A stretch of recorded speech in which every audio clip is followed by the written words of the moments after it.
तुम्हें बदलाव चाहिए, थोड़ा रोमांच चाहिए।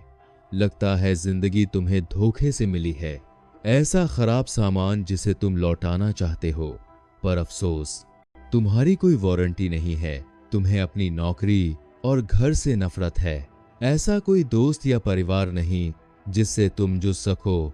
सर पर कर्ब है, तुमने सपनों को धूल खाने छोड़ दिया, जैसे म्यूजियम के गोदाम में कोई पुरानी चीज। आखिर सब इतना गलत कब हो गया? बचपन में जैसा सोचा था वैसा कुछ नहीं हुआ, बस एक के बाद एक गलतियां होती गईं। किसी ने बताया क्यों नहीं कि एक वक्त के बाद जिंदगी बस बदतर होती जाती है। तुम मरना नहीं चाहते, नहीं, बात ये नहीं है। तुम्हें बस एक और मौका चाहिए।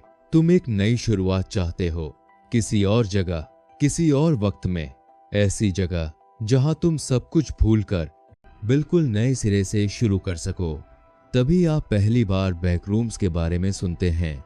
यह तब शुरू होता है जब आप इंटरनेट पर फैली एक चारशान पोस्ट देखते हैं, पीले वॉलपेपर वाली एक अजीब साधारण ऑफिस की तस्वीर, और उस पर लिखा है, अगर आप संभल कर नहीं चले और हकीकत से नो क्लिप हो गए तो आप बैकरूम्स में फंस जाएंगे, जहां बस पुरानी सीलन भरी कालीन की बदबू, एक ही पीले रंग का पागलपन और फ्लोरोसेंट लाइटों का कभी न खत्म होने वाला शोर, और लगभग 60 करोड़ वर्ग मील के बेतरतीब खाली कमरे हैं जिनमें आप कैद हो सकते हैं। भगवान ही बचाए अगर आपको आसपास कुछ घूमने की आवाज आए, क्योंकि पक्का उसने आपको सुन लिया है। ज्यादातर लोगों के लिए यह एक बेहद खौफनाक विचार है। किसी ऐसी अनजान जगहों और भयानक राक्षसों से भरी डरावनी दुनिया में कैद, दूसरों को बुरा सपना, आपको मौका दिखता है द बैकरूम्स। क्या यह सिर्फ अफवाह है या सच में ऐसी जगह है? कोई और काम न होने पर आप छानबीन शुरू करते हैं, तभी आपको एहसास होता है कि बैकरूम्स में उससे कहीं ज्यादा कुछ है जितना आपने सोचा था। यहां सिर्फ बज करती लाइटें और पीला वॉलपेपर ही नहीं है।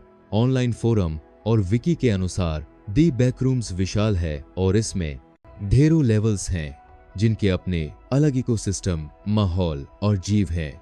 यह अपने आप में एक पूरी दुनिया, एक पूरा आयाम है। ऐसी जगह जहां आप बरसों खोजते रहें और फिर भी उसे पूरा न देख पाएं, जहां आप इस दुनिया को पीछे छोड़कर एक नई जिंदगी शुरू करें। पर यह एक तरफा सफर है, यहां से वापसी का। बैकरूम से कभी वापस आना। जब तुम वहां नीचे होते हो, तुम खुद से पूछते हो, क्या सच में यही चाहते हो? क्या जिंदगी इतनी खोखली है कि तुम सौदा कर लो?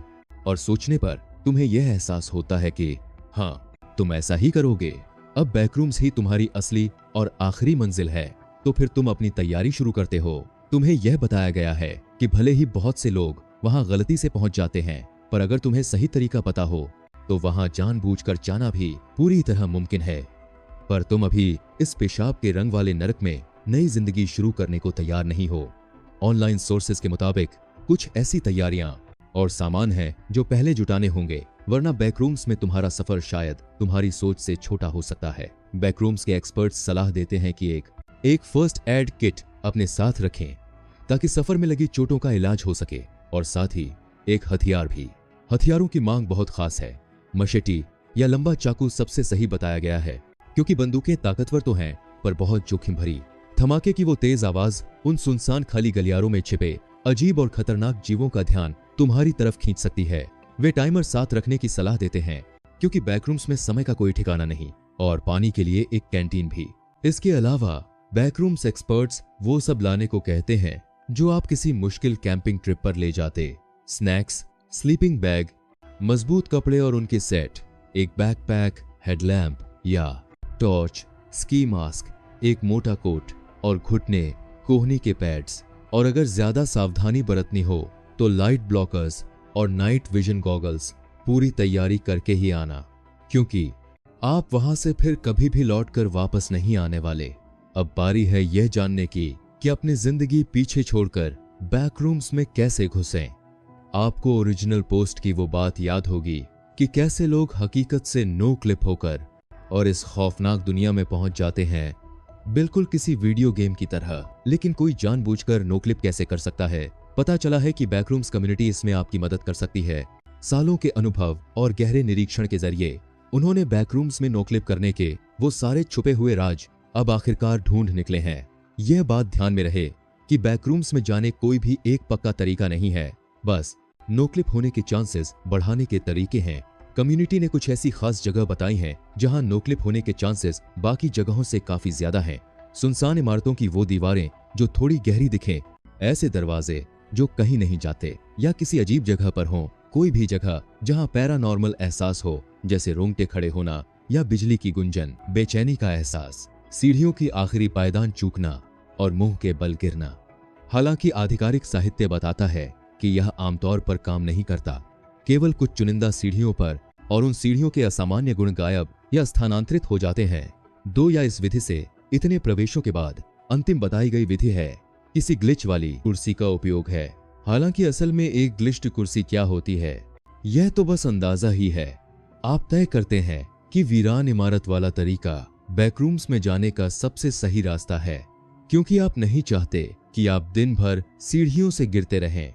आप अगले कुछ हफ्ते अपने सामान के साथ इलाके में घूमते हैं, जीवन की सबसे बड़ी यात्रा के लिए तैयार। आप जर्जर इमारतों में जाते हैं, दीवारों पर हाथ फेरते हुए, इस उम्मीद में कि शायद यही वो जगह हो जो आपको वहां ले जाए जहां आप अपना शेष जीवन बिताना चाहते हैं। ऐसा लगता है कि आपकी कोशिशें बेकार जाएंगी जब तक कि आप उस वीरान पेपर मिल तक नहीं पहुंचते जो 15 मील दूर है। अंदर ऊर्जा की अजीब झंझनाहट है, आपके रोंगटे खड़े हो जाते हैं, लगता है हवा में बिजली दौड़ रही है। शायद यही वह जगह है। आप सांस छोड़ते हैं, खुद को शांत करने की कोशिश करते हैं और आगे बढ़ते हैं, दीवारों को देखते हुए, जब तक आपको एक ऐसी दीवार न मिले जो सबसे काली है। आपका मन जानता है, हाँ, यही वो जगह है। आप एक और गहरी सांस लेते हैं और उस आखिरी, इस दुनिया की हवा की आखिरी सांस, आप काली दीवार की ओर बढ़ते हैं और टकराने से पहले अपनी आंखें बंद कर लेते हैं। आप आंखें खोलते हैं और अचानक आप वहां हैं। बैकरूम्स में स्वागत है। क्या यह वैसा ही है जैसा आपने सोचा था? वो फीकी, हर जगह मौजूद हैलोजन रोशनी जो एक ही वक्त में दिलचस्प और पागल कर देने वाली है, गलियारों की वो अंतहीन कतारें और वही लगभग सादा पीला वॉलपेपर, वो बदबूदार कालीन जो उससे गीले हैं, जिसे कई लोग स्पाइनल फ्लूइड मानते हैं। आपको यकीन नहीं हो रहा, आप सच में यहाँ हैं। अपना होश खोने से बचने के लिए आपको बैकरूम्स फोरम कतारें के 4 नियम याद आते हैं। नियम 1, घबराएं नहीं, क्योंकि घबराने से आप सुध बुध खो देते हैं और शोर होता है जो अनचाहे मेहमानों को बुला सकता है। नियम 2, अपने आसपास का जायजा लें और पता लगाएं कि आप किस लेवल में पहुंचे हैं। नियम 3, बैकरूम्स को अपना नया घर मान लें, क्योंकि अब आप धरती पर कभी वापस नहीं लौटेंगे। चरण 4, यही रहें, क्योंकि भागने की कोशिश अक्सर और खतरनाक लेवल्स की ओर ले जाती है।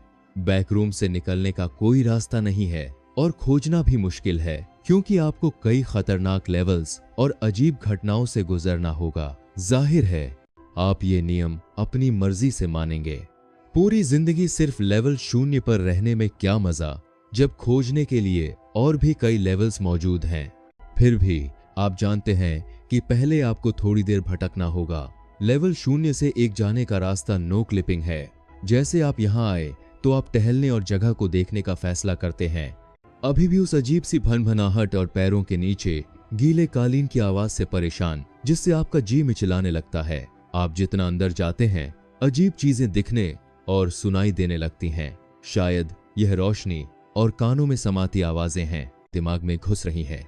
आपने फोरम पर पढ़ा था कि भले ही लेवल 0 पर कोई जीव नहीं छिपे हैं, मगर इस लेवल की अजीबोगरीब बनावट ही आपको पूरी तरह से भटका सकती है, और यहाँ का अजीब माहौल देखने और सुनने वाले मतिभ्रम पैदा कर सकता है। और आपकी किस्मत तो देखिए, लगता है आप इन सब का ही अनुभव कर रहे हैं। बत्तियों की भनभनाहट कभी कभी असहनीय हो जाती है, जैसे कोई ड्रिल मशीन आपके सिर में चल रही हो। आप समझ नहीं पाते कि ये मतिभ्रम है या उनकी वजह। फिर वो भयानक किटकिटाने की आवाजें आती हैं, जैसे कीड़ों के पैर हों, और पता नहीं चलता कि वो दीवारों से आ रही हैं या उससे भी बुरा, आपके सिर के अंदर से। फिर वो आवाजें आती हैं, वो इंसानी लगती हैं, लेकिन वो किसी ऐसी भाषा में नहीं जिसे आप जानते हो। आपको यहाँ आए ज्यादा देर नहीं हुई, पर आपको डर है कि आप पागल हो रहे हैं। घंटे बीतते जाते हैं और आप उस खाली जगह में भटकते रहते हैं, जो एक फीके पीले पीला आप 100 से उल्टी गिनती करने की पूरी कोशिश करते हैं ताकि इस डरावने मानसिक शोर, आवाजों और कीड़ों को दबा सकें। अक्सर आप अचानक मुड़ते हैं ये सुनकर कि आपके पीछे कुछ चल रहा है और कनखियों से कुछ गुजरता देखते हैं। आप बस खुद से दोहराते रहते हैं, ये सच नहीं है, ये सच नहीं है। कभी कभी आपको दूर दरवाजे या सीढ़ियां जैसी चीजें दिखाई देती हैं, शायद वही बाहर निकलने का रास्ता हो, लेवल 1 में जाने का द्वार। लेकिन हर बार जब तक आप वहां पहुंचते हैं वे गायब हो चुके होते हैं। आपका वहम पहले ही बढ़ने लगा है और जैसे जैसे समय बीतता है ये और बदतर होता जाता है। आप फीके पीले वॉलपेपर पर ध्यान केंद्रित करते हैं। क्या वो कीड़े हैं? नहीं, ऐसा नहीं हो सकता, यह सब तुम्हारा वहम है। पर तुम सोचते हो, क्या मैंने वॉलपेपर का यह हिस्सा पहले देखा है? तुम्हें पता है कि समय और जगह लेवल 0 में नियम अलग हैं। क्या तुम बस गोल गोल घूमते रहोगे जब तक भूख प्यास से मर न जाओ? तुम सोचने लगते हो, क्या धरती पर तुम्हारी पुरानी जिंदगी सच में इतनी बुरी थी? लेकिन अब बहुत देर हो चुकी है, तुम यहां फंस चुके हो। बचने का कोई रास्ता नहीं है, अब जाने का एक ही रास्ता है, गहराई में। और बस उम्मीद करो कि नीचे तुम्हें जो मिले वो इससे ज्यादा भयानक हो। राहत का एक पल तब मिलता है जब तुम खुद को मनीला दीवारों वाले एक छोटे चौकोर कमरे में पाते हो। वहां तुम्हें यहां फंसे अन्य लोगों द्वारा छोड़े गए दस्तावेज मिलते हैं जो तुम्हारी जानकारी की पुष्टि करते हैं। एक का मुख्य अंश कहता है लेवल 0। यह वही लेवल है जिसमें तुम अभी मौजूद हो। इस लेवल की एक खासियत इसका अलग करने वाला असर है जो दो वॉन्डरर्स को एक दूसरे को देखने या मिलने से रोकता है, भले ही वो एक ही जगह खड़े हों। साथ ही इसकी बदलती हुई नॉन यूक्लिडियन बनावट, नो क्लिपिंग, जैसा पहले बताया गया, इस लेवल से निकलने का एकमात्र सुरक्षित तरीका है लेवल 1। अगला लक्ष्य यहाँ पहुंचना है। हमारा मुख्य बसे तुम्हारे लिए सबसे सुरक्षित जगहों में एक यही है। लेवल 1 अनंत गोदाम जैसा दिखता है, बक्सों से भरा हुआ है। तुम रूम से निकलते हो और खोज जारी रखते हो। तुम पागल होने ही वाले हो, तभी तुम्हें वो दिखता है, एक दीवार जो बाकियों से काफी अलग और काली है। क्या ये वही है? तुम्हें वही गूंज दोबारा महसूस होती है। तुम्हारी गर्दन के पीछे के डॉट रोंगटे खड़े हो जाते हैं। तुम मुस्कुराते हो। हाँ, ये वही है। शायद यहाँ हालात इतने भी बुरे नहीं। तुम अपनी आंखें बंद करके उस अनजान दिशा में कदम बढ़ाते हो। लेवल 1 के लिए